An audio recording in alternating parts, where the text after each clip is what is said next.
अस्सलाम वालेकुम जी। Myself Mrs Aswar Shahbaz and I am a consultant psychologist. और आज बहुत ही एक इम्पोर्टेंट टॉपिक के ऊपर डिस्कशन करने जा रही हूँ।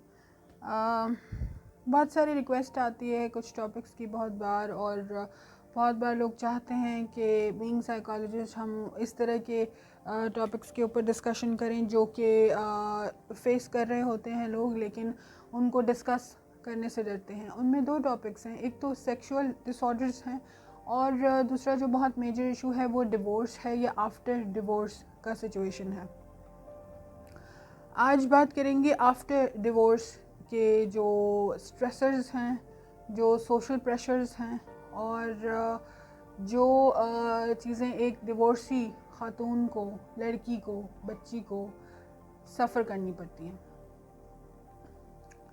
स्टार्ट करते हैं कि डिवोर्स कहाँ से क्यों होता है, कहाँ से ये आइडिया आता है कि डिवोर्स लिया जाए, और वो क्या सिचुएशंस होती हैं कि जब आपको ये पता होना चाहिए कि अब आपका इस पार्टनर के साथ गुजारा मुमकिन नहीं है, या अब आपका लाइफ पार्टनर आपके लिए एक बगिंग जो है वो फैक्टर क्रिएट कर रहा है जो कि पॉसिबल नहीं है कि उसके साथ लाइफ गुजारी जाए।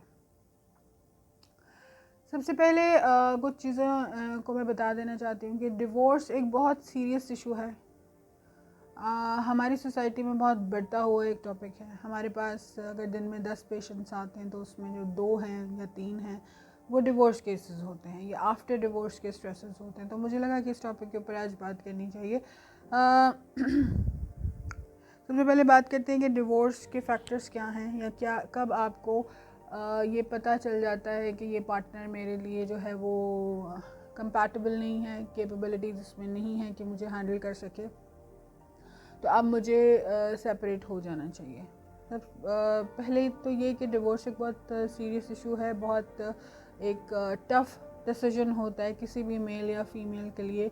ये एक मिथ है कि मेल्स के लिए ये चीज़ बहुत आसान है, ऐसा नहीं होता। ऑब्वियसली अगर एक स्टेबल पर्सन है और उसके लिए डिवोर्स लेना बहुत बड़ा स्टेप होता है, चाहे वो मेल है या फीमेल है। अब प्रॉब्लम वहाँ पे आती है कि जब हमें ये पता होता है कि मेल मेंबर ने अगर डिवोर्स ले लिया तो उसकी दूसरी शादी हो जाएगी विदाउट एनी सोशल प्रेशर्स या चीज़ें। अगर वो शादी नहीं भी करता तो भी उसके लिए कोई इशू नहीं है, बट अगर वो शादी कर लेता है तो उसके लिए जो है वो क्या सर्कमस्टांसेस है। लेकिन आज बात कर रहे हैं हम फीमेल्स के बारे में।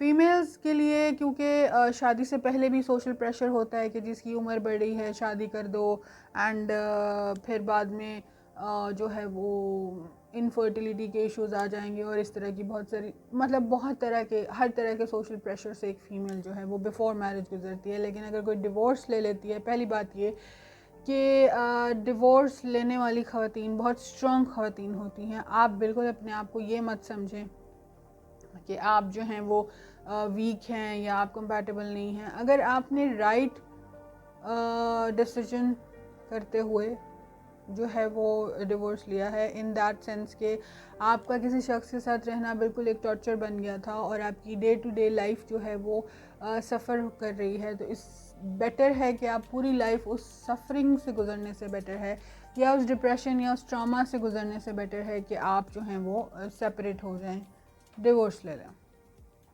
पहली बात तो ये कि ये एक मिथ है कि डिवोर्सी जो खातून होती है उसकी दोबारा शादी नहीं होती है एंड ऑल दैट। मेरे पास बहुत सारी ख़वातीन ऐसी आती हैं।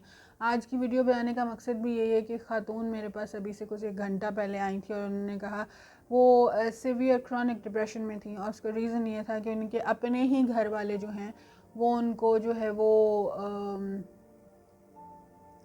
नहीं जो है वो मतलब उनकी बात नहीं सुनते या उनको सपोर्ट नहीं करते हैं। तो वो ये कहना चाह रही थी कि मुझे क्या करना चाहिए और मैं बहुत क्रॉनिक सीवियर डिप्रेशन में हूँ उस चीज़ की वजह से। सबसे पहले ये चीज़ कि अगर किसी खातून के साथ ऐसी चीज़ हो जाती है तो मेरी रिक्वेस्ट है उन घर वालों से कि अगर आपकी बेटी के साथ इस तरह की चीज़ हो जाती है या वो डिसीजन लेती है ऑन राइट रीजंस कि उसको अब उस बंदे के साथ नहीं रहना, तो प्लीज़ अपनी बच्चियों को सपोर्ट कीजिए। हम पूरी लाइफ जो है अपनी बच्चियों को इन चीज़ों के ऊपर छोड़ देते हैं कि जी यानी हम शादी के बाद डिसऑन कर देते हैं, हम उनकी खैर खबर नहीं लेते हैं कि जी खैर खबर लेने का ये मतलब नहीं होता कि आपने ईद पे गिफ्ट भेज दिया और आपने बर्थडे पे गिफ्ट भेज दिया। खैर खबर लेने का ये मतलब होता है कि आपको ये पता होना चाहिए कि अगर आपने अपनी बेटी की शादी की है तो उसका जो अज़दवाजी ताल्लुक़ है, जो मैरिड जो वो लाइफ है उसकी, वो कैसी गुजर रही है। Is she satisfied with that person, या उसको कुछ ऐसे इश्यूज आ रहे हैं कि पॉसिबल नहीं हो रहा उसके साथ रहना। क्योंकि अगर आपने उसके लिए एक बिल्कुल न्यू लाइफ है, नए लोग हैं, नया पर्सन है, डिफ़िकल्टीज़ हो सकती हैं। ये ऐसे ही है कि जैसे आप कोई नया बिज़नेस या नई कोई चीज़ आप स्टार्ट करते हैं और उसमें शुरू में आपको डिफ़िकल्टीज़ आती हैं, बट आहिस्ता आहिस्ता चीज़ें स्मूथ होना शुरू हो जाती हैं। शादी का रिश्ता भी इसी तरह का है। तो और अगर आपकी बेटी किसी, या आपकी बच्ची या कोई खातून किसी स्टेप लेना चाहती है या किसी एज पे ये जाके चाहती है कि अब वो उस पर्सन के साथ नहीं रहना चाहती, ये मैं उस सिवियर केस की बात कर रही हूँ जहाँ पे टॉर्चर है, वायलेंस है, उस केस की बात नहीं करी। एक्स्ट्रा मैरिटल अफेयर्स वाली हम आज चीज़ डिस्कस नहीं कर रहे हैं। हम टॉर्चर या ट्रॉमा या डोमेस्टिक वायलेंस के बाद जो ख़वातीन डिवोर्स लेती हैं उनकी बात कर रहे हैं। तो उसको सपोर्ट कीजिए, उनको बिल्कुल भी डिस्करेज मत कीजिए। बजाय इसके कि वो पूरी लाइफ एक ट्रॉमा में रहने के बाद किसी असाइलम में जाके पड़ी हुई हो और फिर उसकी पूछने वाला उसको कोई ना हो, उससे बेटर है कि आप उसको सपोर्ट करें और उनको हेल्प करें आफ्टर डिवोर्स लाइफ को नॉर्मलाइज करने में। बहुत सारी बच्चियां या लड़कियां या ख़वातीन जो हैं वो शादी इस वजह से निभा रही होती हैं कि जी हमारा कोई बाद में पूछने वाला नहीं है, तो दुनिया के लोगों के जूते खाने से बेटर है कि एक पर्सन के जूते खाते रहें। ये बहुत सारी ख़वातीन आके बड़े ब्लंट वर्ड्स में कहती हैं जी कि माँ बाप बहन भाइयों के सर पे पड़ने से बेटर है कि हम जो हैं वो इसी पर्सन के जूते खाते रहें। ठीक है, छत मिली हुई है और 2 वक्त की रोटी मिली हुई है और मेरे बच्चों का सवाल है। तो सबसे बड़ा पहले तो टूल हम जो है वो बहाना, ये लेम एक्सक्यूज़ है। आपके बच्चे हैं, मैं बिल्कुल इस बात को समझती हूँ। आप उनके लिए इमोशनल फील करते हैं, बीइंग अ मदर आप बहुत रिस्पॉन्सिबल फील करते हैं, that is very normal and that is very motherly. लेकिन उससे पहले आप खुद भी आती हैं।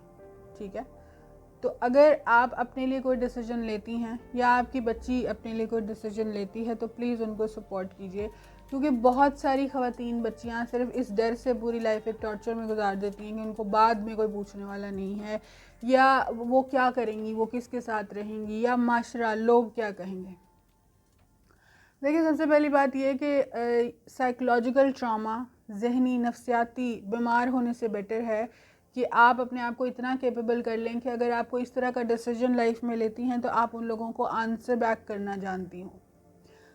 देखिए, किसी पर्सन को छोड़ना, अलहदगी इख्तियार करना, सेपरेट होना, तलाक लेना, डिवोर्स लेना बहुत बड़ा डिसीजन है। और शुरू बहुत पहले ये डिसीजन बहुत रेयर होता था, लेकिन अब डे टू डे आप इसकी एग्जांपल्स देखते हैं। और उसके बाद एक स्ट्रेस में चले जाना, रिजेक्टेड फील करना अपने आप को, ऐसा बिल्कुल नहीं है। अगर आपने इस तरह का कोई डिसीजन राइट रीजंस के ऊपर लिया, it means you are a strong person.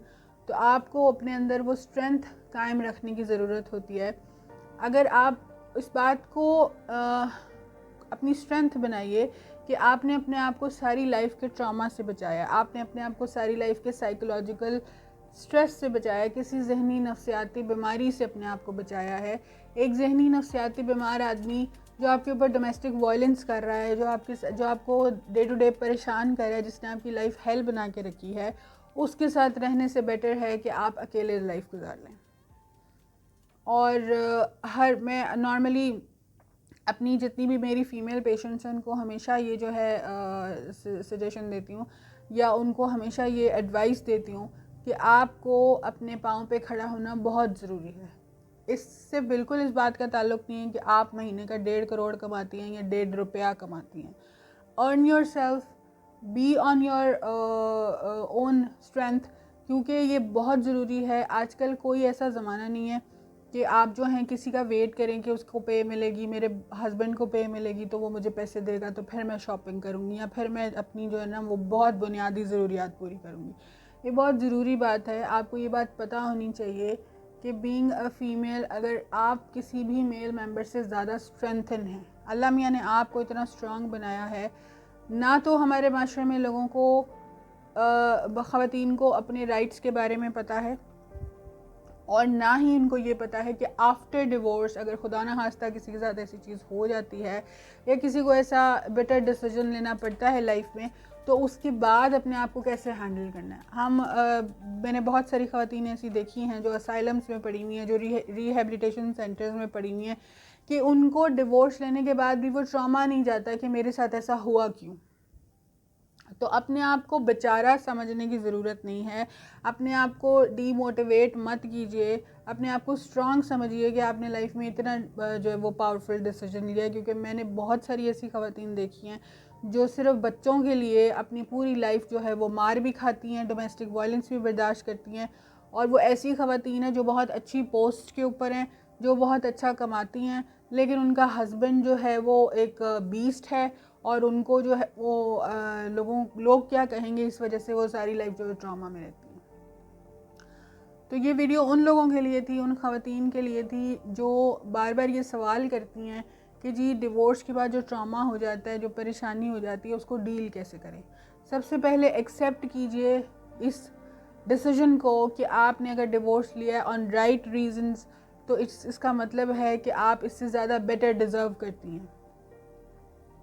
ठीक है, कभी भी अपने आप को डीमोटिवेट ना होने दें, कभी भी अपने आप को इस तरह से ज़हनी तौर पे परेशान ना करें कि जी मेरा अब क्या होगा, मैं रिजेक्टेड हूँ, मुझे उसने छोड़ दिया एंड ऑल दैट।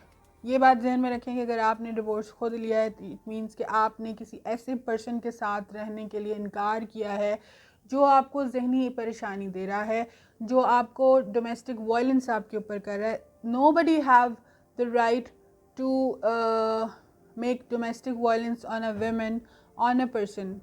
किसी के ऊपर भी डोमेस्टिक वायलेंस कोई भी नहीं कर सकता है, लेकिन अगर किसी खातून के ऊपर अनड्यू डोमेस्टिक वायलेंस हो रहा है, जहनी नफ्सियाती टॉर्चर करना, मेंटल टॉर्चर जो है, ये भी एक क्राइम है। ये एक ऐसा टॉर्चर है जो नज़र नहीं आता, लेकिन दूसरे बंदे को अंदर तक ये तोड़ देता है, दूसरे बंदे को जहनी तौर पे बिल्कुल वो हिला के रख देता है, ख़राब कर देता है जहनी सेहत आपकी।